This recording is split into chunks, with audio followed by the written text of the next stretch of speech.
Все-таки хорошо. У вас вопросы есть, Анна Пасаевна? Да, есть, Да, Ваша честь. пожалуйста. Скажите, пожалуйста, вот исходя из вашего выступления, мне не совсем понятна вот логика, да? Вы сказали, что когда законодатель вносил поправки в 2020 году, скорее всего, по вашим предположениям, это было связано с тем, что когда направляется запрос судьей в Конституционный суд, это он будет обязан приостанавливать, а когда ходатайство какой-то из сторон, то это право, правильно? Ну, если исходить из вот этих, да? А вы же согласны со мной? Нет, я вот как раз хочу спросить у вас, я не согласна. Значит, когда законодатель, утративший силу, признал пункт 5, да, и оставил вот здесь вот формулировка, посмотрите, 216 только запрос, да, это вам не кажется, что он все отнес туда, и запросы судов, и обращение, и, в этом слове запрос, потому что там нет конкретизации, запрос кого, суда я или это, вас, да, все туда поняла. отнес, Вот дискреционное право на приостанавливать или нет, вот. Хорошо, я поняла ваш вопрос. Как раз-таки я пыталась объяснить суду, вот исходя из чего оставили вот эту норму, которая сегодня является, скажем, предметом рассмотрения, вот этот пункт 7, да.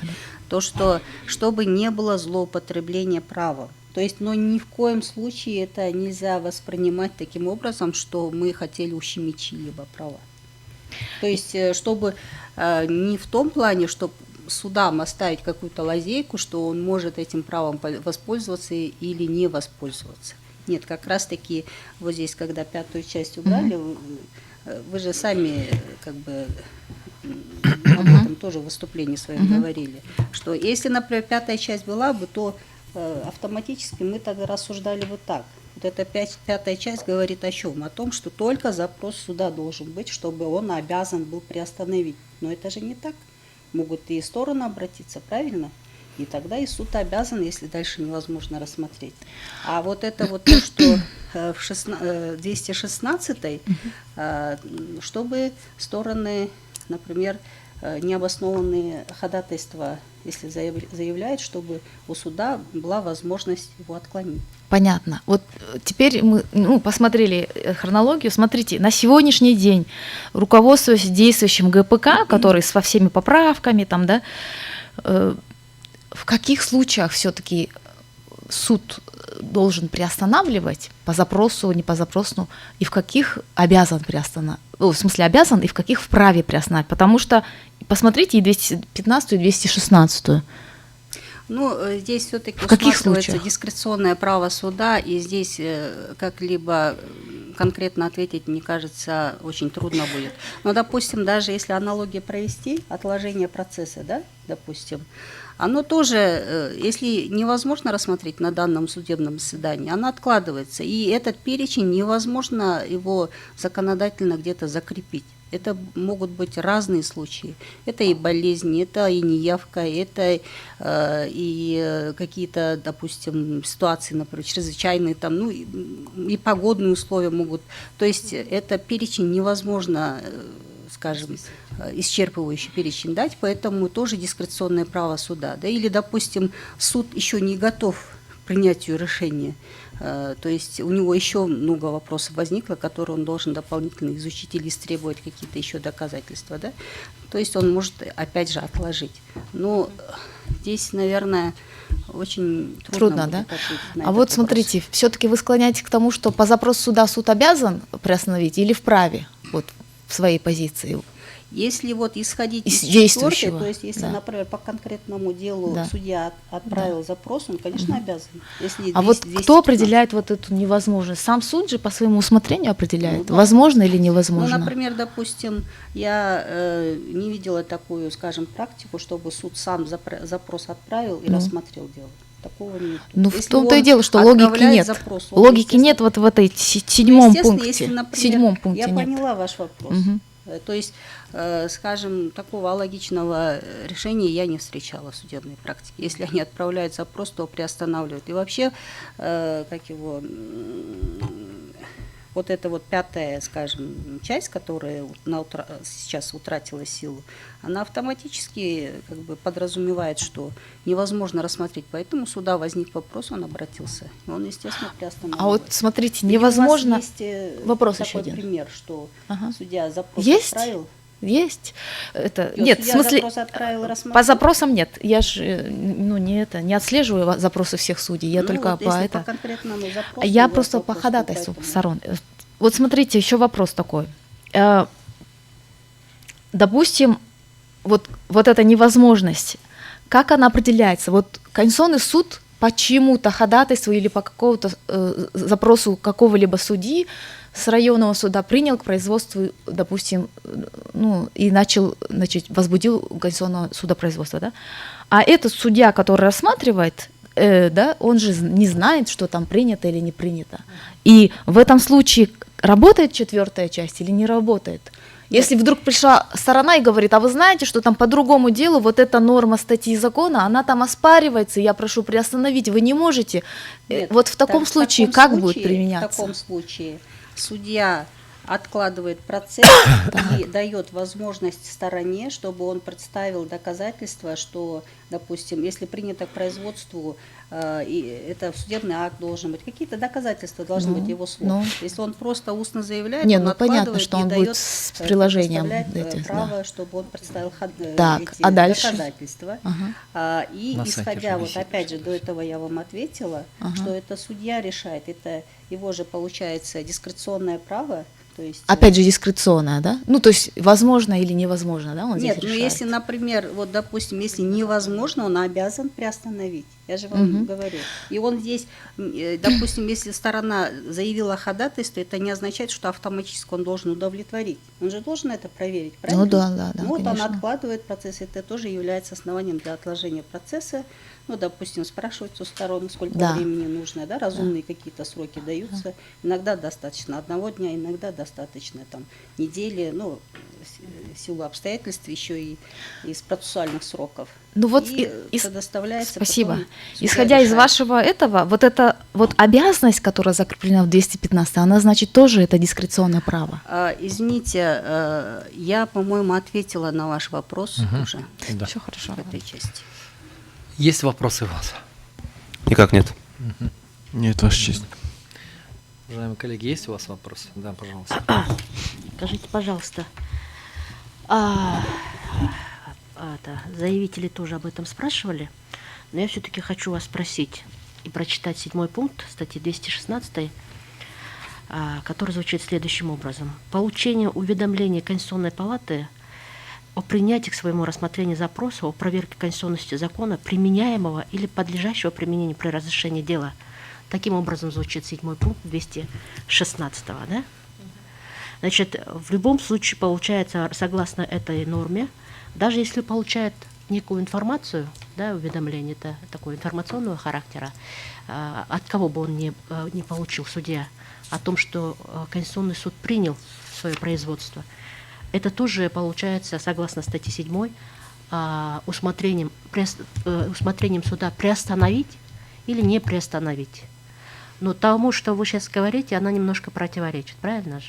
То есть то, что вы говорите, согласно 4 пункту статьи 215, вы говорите, что даже если есть в конституционном судопроизводстве уже дело, и если судья услышит или узнает, или принесет соответствующий акт, он должен приостановить. Но 7 пункт этого не позволяет делать. Вот То есть я, в любом случае на усмотрение суда оставляет. Я, правильно? может быть, сумбурно говорю, может быть, не совсем понятно, простите меня, пожалуйста. Вот если в 4 пункте 215, то есть по этому конкретному делу стороны обратились, да, именно приводят в своем ходатайстве данное конкретное дело, либо запрос сам судья, рассматривающий это дело, то это, безусловно, является уже 215 Распространяется статья 4. 4 пункт А вот статьи именно 215. я говорю, что 216 статье 7 пункт, ну, допустим, сторона, это по мнению стороны, скажем так, что он, по мнению стороны, он считает, что дело подлежит приостановлению. То есть Везде вот в таком мнение случае. стороны говорится о том, что уведомление получает. от Если, Конституционной например, палаты. допустим, уведомление получили, но, естественно, для того, если, допустим, даже сторона, да, заявила ходатайство о приостановлении, что если он считает, естественно, он уведомление прикладывает сюда, да, допустим, определение суда о том, что дело принято к производству. Это и является, наверное, уведомление. И в данной ситуации же судья же в любом случае рассматривает. То есть он по этому делу запрос не отправлял, стороны именно по этому делу в Конституционный суд не обращались. Но, однако, имеется там вот такое-то, такое-то дело. И вот здесь вот судья, допустим, решает вот это его дискреционное право. И здесь вот, когда этого тоже сказала, вот, например, бывают такие, что аналогичные какие-то дела, допустим, их может быть 100 и 1000 по всей республике или в одном суде, то бывают такие случаи, что все эти дела приостанавливаются до вынесения решения Конституционного суда. Такие, или, допустим, ну, зачастую бывает, когда много дел, то это именно ждут решения Конституционного суда. Но исходя из практики говорю, а то, что суд как решает, за каждого судью я не могу, конечно, ответить. Но я и не исключаю то, что, например, может быть, и неправомерно кто-то отказывает, да, допустим. Поэтому для этого, ну, здесь я хочу сказать, что в Гражданском процессуальном кодексе не предусмотрено, когда отказывают в приостановлении, она не обжалуется, она обжалуется совместно с решением, вот когда вот итоговое решение, и вот тогда они могут об этом изложить в своей апелляционной или кассационной жалобе. И этому тоже будет дана оценка. И имеются такие случаи, когда, допустим, действительно надо было приостановить. Допустим, иногда такое даже бывает, что до Верховного суда дошло, а это дело еще не разрешено, скажем. Это не обязательно Конституционного суда, да, допустим. Мы отменяем и направляем дело на новое рассмотрение и даем суду установку, чтобы он приостановил до разрешения того дела. И как вам известно, это то, что установлено Верховным судом в наших постановлениях, они являются обязательными для судов, нижестоящих судов.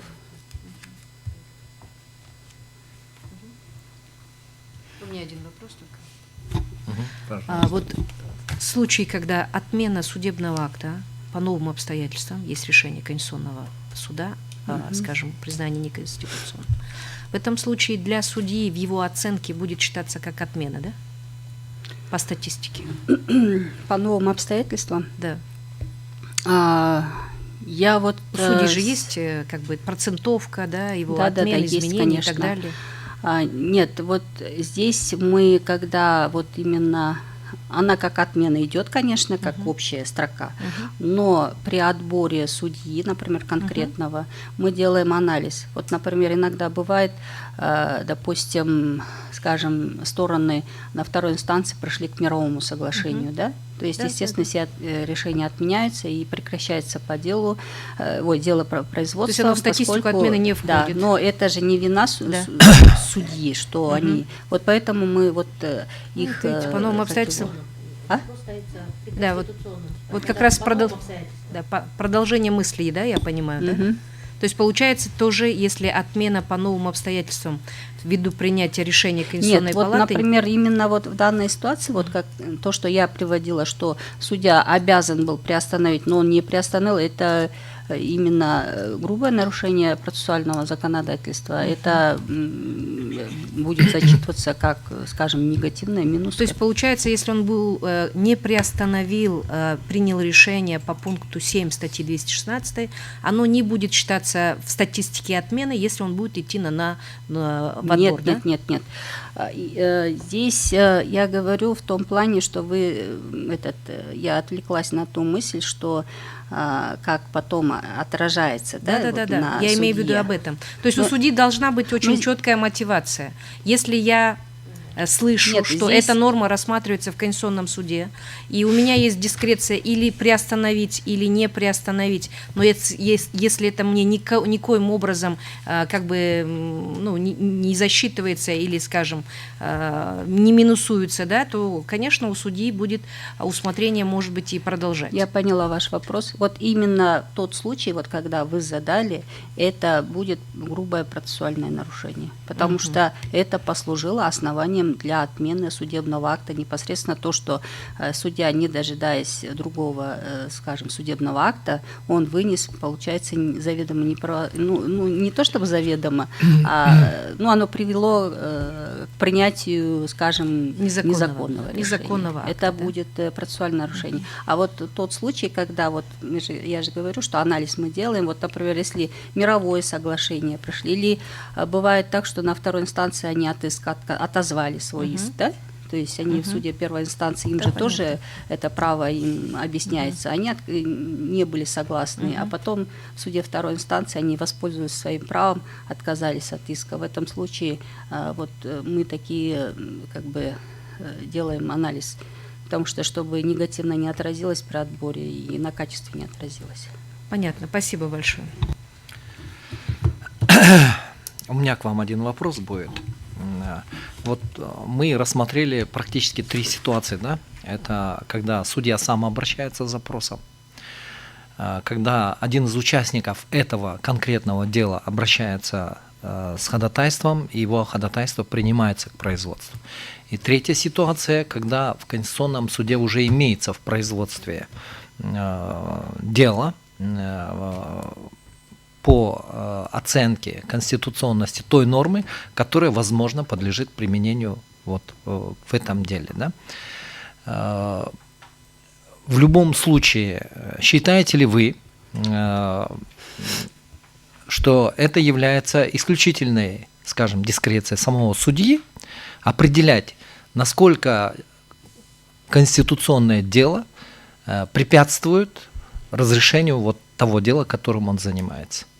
Я имею в виду, как бы сказать, сферу регулирования 4 пункта 215 статьи. Вы сказали, что сами сказали, что это в обязательном порядке, когда судья обращается к запросу, с запросом, да, в суд. Вот я вам, может ли включать вообще, или вот по формулировке этой нормы другие ситуации, касающиеся вот необходимые к регулированию, да? Здесь я прям сразу сейчас ответить затрудняюсь. Не, ну судья сам определяет вообще, какое-то дело препятствует или не препятствует. Вот обратите, Естественно, судья разумеется, да, сам он рассматривает определяет, какое-то естественно, ходатайство. да. Если запрос, ну, разумеется, здесь как бы, как вы сказали, здесь проблем не возникает. И вы сказали, что на практике тоже проблем нет, если судья обращается с запросом. Да. Вот при других обстоятельствах, значит, на его рассмотрение находится ходатайство с какими-то подтверждающими, возможно, документами. Ну, если да? по другим делам, да, по другим каким-то делам. В Или том даже числе не в рамках делам, другого например, дела. допустим, В да, рамках вот, другого ну, дела, кто-то административного, обратился, скажем. уголовного, возможно, да? И в любом случае судья сам определяет, насколько это дело препятствует, скажем, разрешению вот конкретного дела. Ну, в любом случае, да, дискреционное право суда да, имеется. Да. Вот, и в этом случае вообще включают, скажем, или эта норма включает только запросы судьи? Видите, вот сейчас вот этот спор-то из-за чего возник? Этой конкретизации процессуальный кодекс не содержит в себе. То есть, скажем, в каком случае это считается, что обязанности, ну, в смысле, имеется в виду по запросу, в обязательном порядке, когда, да. по запросу, по конкретному делу, или, ну, то есть, может быть, она потребуется. У меня в продолжение к этому вопрос. Теперь об оспариваемой норме. Там написано запрос. Это конкретное правовое понятие, которое используется в Конституционном законе о Конституционном суде. И это является конкретной формой обращения конкретного субъекта в орган конституционного контроля. И вообще, насколько, скажем, вот исходя из этого, да, может ли норма 216, оспариваемая норма, да, включать в том числе судейские запросы? В смысле... Потому что из вашего выступления вы сказали, что судейский запрос, он должен отталкиваться только от 215 статьи. Ну, в своем если выступлении по вы сказали. конкретному, если он, допустим, это дело рассматривает, и по этому делу он сам запрос отправил, то, естественно же... Он чем должен руководствоваться? 215 статьей. 215 Да. статьей, да? Да. Хорошо. Если, например, допустим... 216 вот исходя из его 216 формулировки, может включать в Если- том числе судейский запрос? Вот если, да, если применительно судейский запрос, но это не он сам отправлял, не этот Любой судья другой отправлял, другой судья, допустим, отправил. Каковы Вот, там случаи? вот я поэтому и до этого же пояснила, что в любом случае это же судья решает. Это мы не можем там, например, сказать, что в этом случае, допустим, если кто-то обратился, что автоматически, но имеются, говорю, случаи, когда, допустим, один судья обратился, не все судьи обратились, один судья обратился, но аналогичные дела приостанавливаются до разрешения этого дела. Это закон, вернее, кодекс. Всё. не Если нет препятствует вопросов, этому. да, спасибо, присаживайтесь.